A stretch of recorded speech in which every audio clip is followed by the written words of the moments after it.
Welcome, everyone, and thank you for joining us today for this webinar on social protection and community support systems for inclusion of persons with disabilities. This webinar follows on from a series on disability inclusion, which we've been running over the last 12 months, which you can find on the socialprotection.org website. To begin with today, I would like to pay my respects to the first Australians, past and present, to the original custodians on whose lands I am speaking to you from today. I acknowledge the Aboriginal and Torres Strait Islanders' traditional connections to land, sea, and community, and I'd like to thank them for their persistence and patience in the quest for sovereignty and for sharing their rich and long-standing culture with us all. My name is Felicity O'Brien, and I work in the social protection section in the Department of Foreign Affairs and Trade, and I'm going to be your moderator for the discussion tonight. First of all, I'd like to thank my daughter Isla for giving up her bedroom for me for tonight as well. So tonight we'll have live captions and sign language interpretation for the event. You can click on the closed captions button at the bottom of your screen in the menu if they're not showing up already. And the sign language interpreters should be pinned, but if you do want to pin their screen, you can go to the 3 dots at the top of the screen and hit the pin button. So we'll also be recording the webinar tonight, which will include the captions and the slides, and this will go up on the socialprotection.org website in the next week or so. This webinar comes to you through a partnership between UNICEF, the ILO, the UN CRPD program, DFAT, and the ADB. We'll also have a question and answer session after all the speakers, and we encourage you to share questions by using the question and answer option, which you'll see on the bottom of your screen. And if you want to make comments or share links to relevant documents as we're having the discussion tonight, you can share them in the chat box if you like to.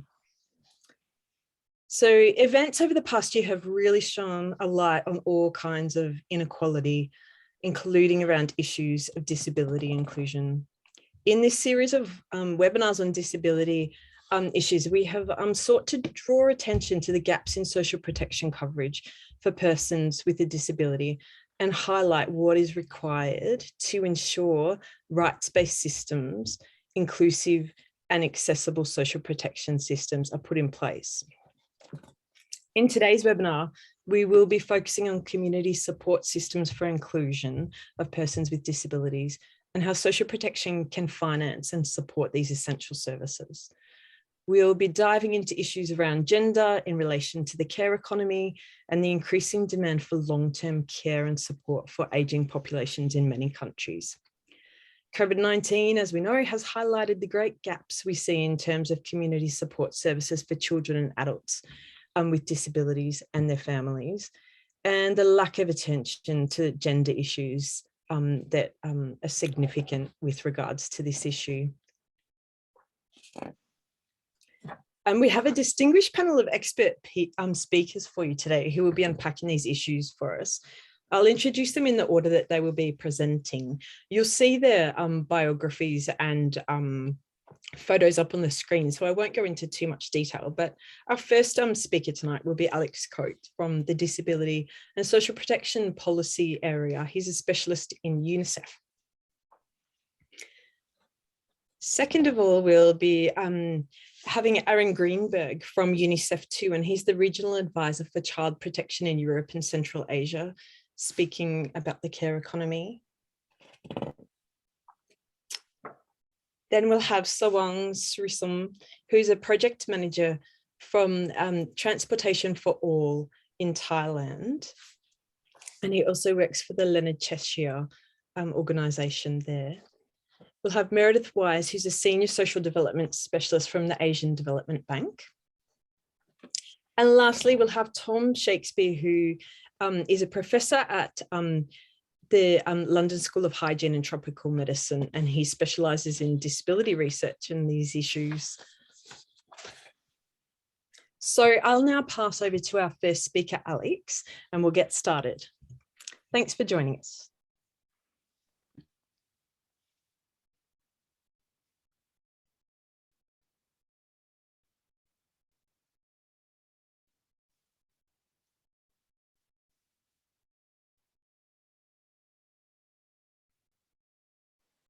Thank you very much, Felicity, for this introduction, and thank you all for joining us today. I will start with a sort of introduction to the whole issue of community support services and social protection for community inclusion. And I think we can start by basically questioning ourselves, what is support? Giving and receiving support is part of the human experience for all of us. Who doesn't need support to move, to make important decisions in life, to get cheered up when we are low, childcare, and many other opportunities or situations in lives. And I think during COVID-19, we've all have been in situations where we either provided or received support. Person with disability can be also both recipient and provider of support. But many of them may require a higher level and maybe more diversified type of support. For many persons with disabilities, support is an essential precondition for meaningful participation. But it's important that, as for any of us, persons with disabilities should have choice and control over their own lives. And the domain in which we, including persons with disability, may require support is making decisions, communication, personal mobility and transportation, self-care, activity of daily living, access to public services, education and work. And support services are critical to function and participate in the community across sectors.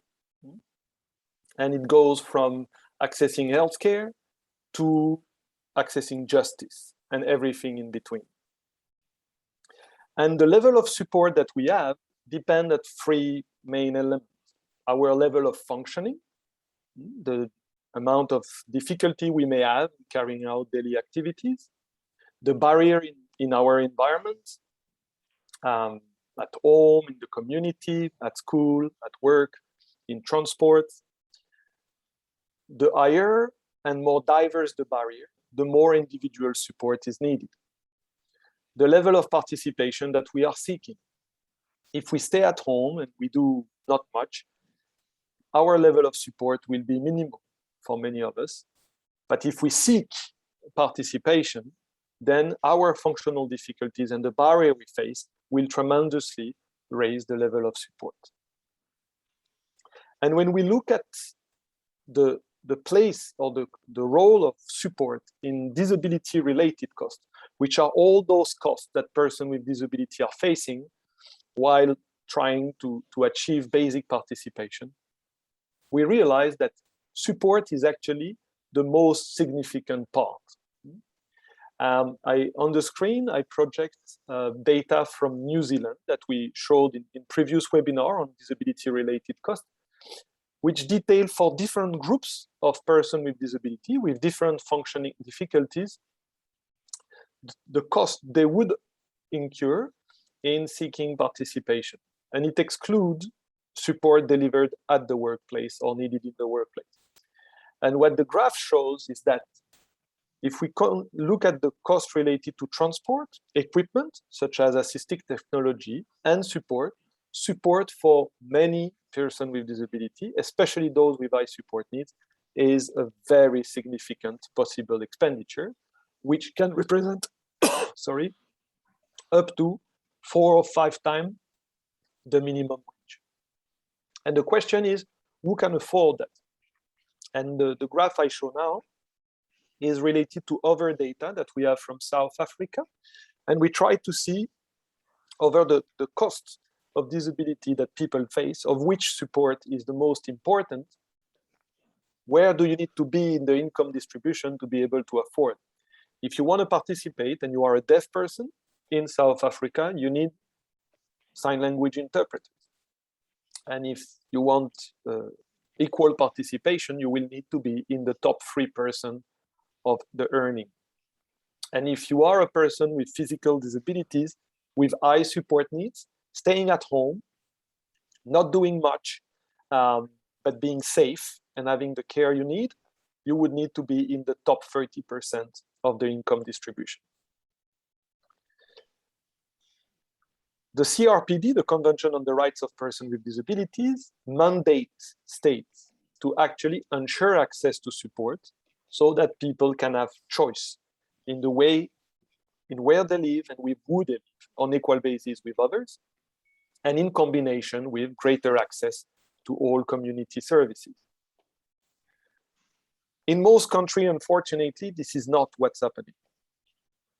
Either because the informal support by the family is the only option, housing are not accessible, support doesn't exist in the community, or is provided by the community but on an informal basis. Or if you want support, you can get it, but only in institution. And support might be delivered only at certain conditions. For instance, if you fulfill your medical treatment. And there are very strong limitations to informal support. First, the lack of choice. There is a difference between I get the support when I need it and when I want it, and I get the support when my parents are available, or my sister or my neighbor is available. And that can go to when I want to go shopping to when I want to go to the toilet. And this can be a very strong restriction of my autonomy, but can be endangering in terms of safety. Families can only provide so much because of their limitation in knowledge, availability, and financial resources. When family members provide support, they usually have to stop working or reduce working or education. We know, for instance, that children in families where there are people with high support needs tend to have difficulty compared to others to complete education. The risk of burnout of the primary support person, which can lead to neglect and abuse of persons with disabilities. An increased risk of institutionalization and segregation. And as we will see, a strong issue in terms of gender equality, since women and girls are the primary support person in many cases. Across the life cycle, there are different needs. In childhood, we will need early childhood development, support to family, and progressively, as we move to teenagehood and youth, personal assistance to support social interaction, engagement in the community with peers. In adulthood, it could be independent living and employment services, which can be personal assistance, peer support, and many others. In old age, whatever can be done as people develop progressively functional difficulties to support and maintain autonomy and to live in the community. So what social protection can do? Depending in the country you are, support services fit squarely in social protection or not. It all depends the scope and the understanding that the system has of social protection. But in any case, we can see that social protection through disability assessment and support needs assessment, when they are well done, can really identify need, help case management and policy planning to develop those services. Social protection can also support piloting of non-existent services, which is the case in most low and middle income countries.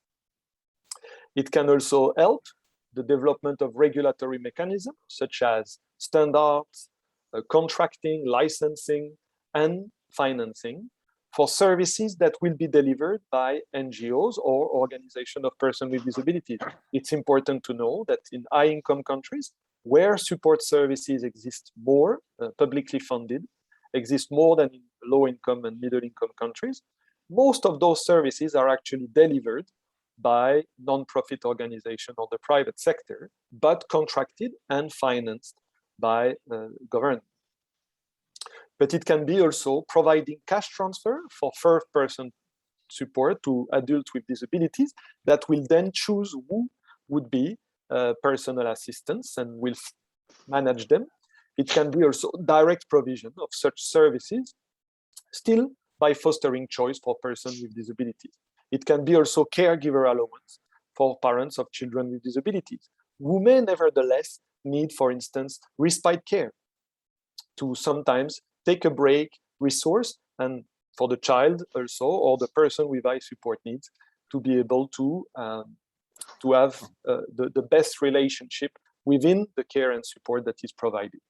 Our colleagues today will give us many different examples across the life cycle and context of how social protection can support the development of community support services and some of the issues that we may face. Thank you very much.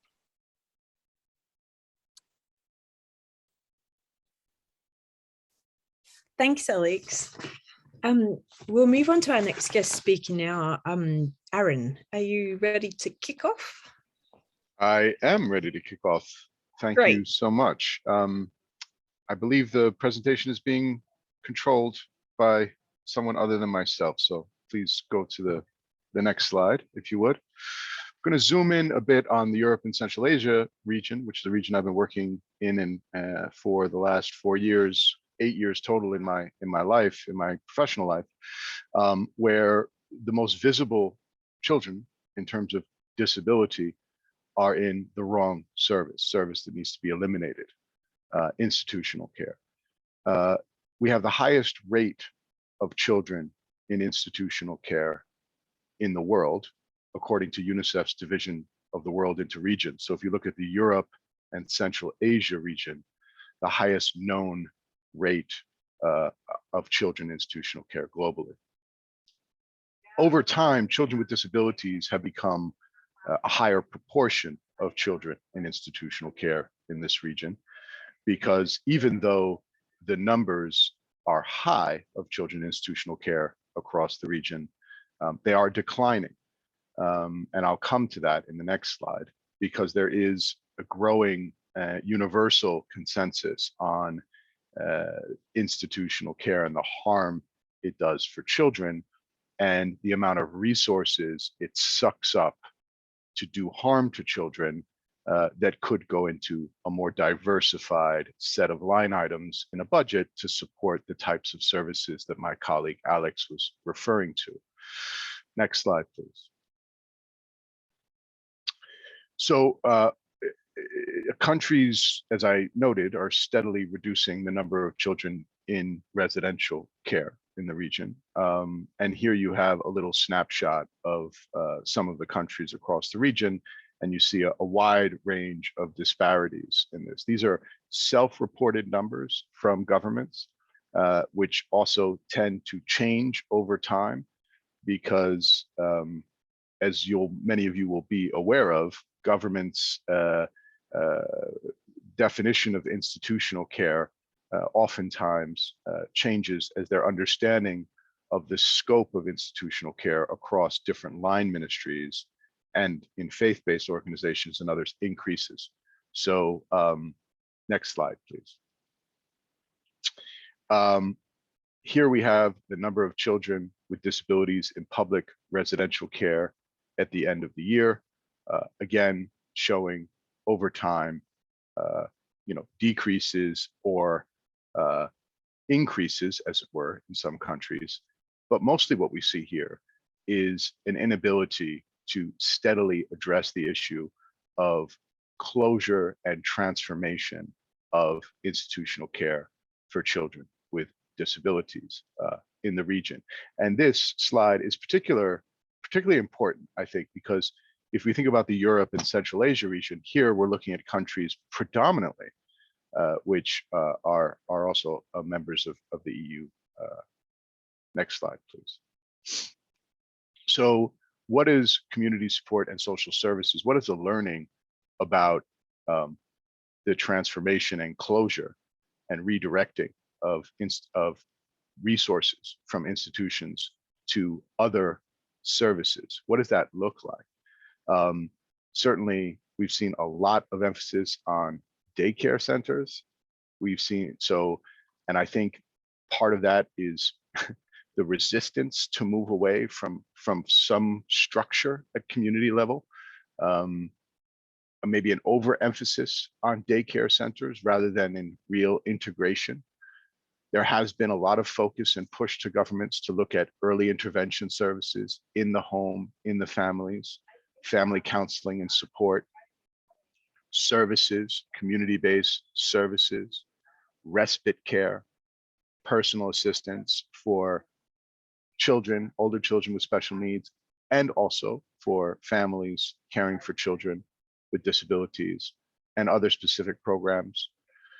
Armenia, I've evaluated model of integrated social services, shows real promise, a one window system where they've brought together various streams of services, both for cash and non-cash benefits. We've seen Armenia take great strides over the course of the last 20 years or so.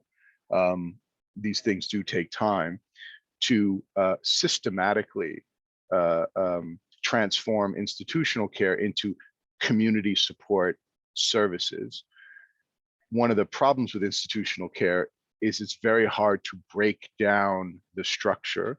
So in Armenia currently, in hard to reach areas, they still have, in the large municipalities, they've taken some of these larger institutions and retrained the staff to provide services of a different nature, but oftentimes within the same structure that isn't able to do the outreach to families in remote areas. It continues to be an issue, but we've seen real progress in terms of an integrated provision of services to families where one sort of intake person can really get a sense of the needs and direct that way. And it seems to be showing some real progress. Georgia, there is a package of services provided at national level.